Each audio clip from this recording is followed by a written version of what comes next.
The Inferno at Malevelon Creek. The 337th Arsonists. Malevelon Creek, a planet suffocating under the weight of the bot menace. Its rivers ran with oil-tainted sludge, its skies choked with ash and smoke. Other divisions had tried to take it back, and every one of them had failed, shattered by the relentless steel tide.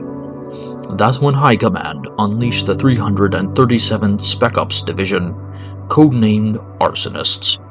Led by the infamous Admiral Filbo, they didn't promise precision or subtlety, they promised destruction.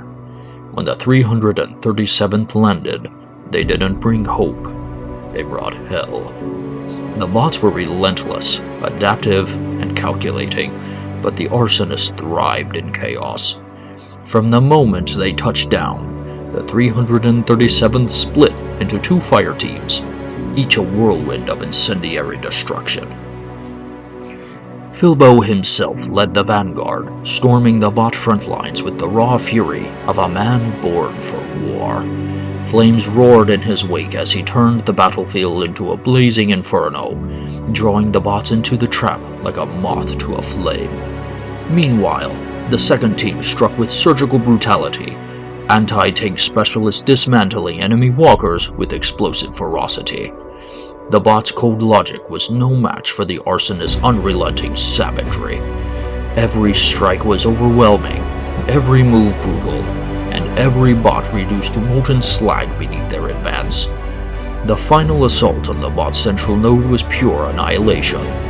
As the teams converged on the target, Malevelon Creek itself seemed to ignite. Explosions ripped through enemy defenses, flames devoured entire swarms, and the sky burned crimson as the 337th rained fire and steel on their enemies. Filbo, standing at the forefront with incendiaries in hand, roared their creed. "We don't just win, we leave nothing standing." When the central node was obliterated in a cataclysm of firepower, the bots collapsed, their lifeless husks crumbling into the scorched earth. Malevelon Creek didn't just fall that day, it was incinerated. The 337th Arsonists didn't just liberate the planet, they turned it into a blazing monument to their wrath. In the smoldering aftermath, the ash falling like snow, and victory carved in flame, Admiral Filbo stood tall. The bots had learned a brutal truth. In the war for Super Earth, the Arsonists weren't just soldiers. They were the firestorm that consumed everything in their path.